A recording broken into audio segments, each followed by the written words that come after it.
Welcome to the channel. Because I am a lens idiot, you can expect strange, unusual constructions. These old cameras are usually thrown away, but I still want to do something with them. I am always curious about what quality or special effects can be made. It was quite a job to get this lens on an adapter. Of course, this lens has no mount, so something has to be made. I always try to make the shortest possible connection between the lens and an M42 thread of 5mm. If that's successful, it's ready, because then a helicoid M42 to next can take over everything.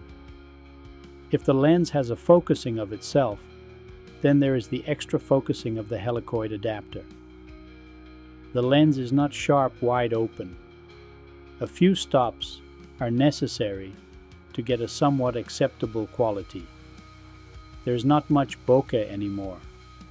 Nice to demolish a viewfinder camera and bring the lens to digital, but it's not always a success.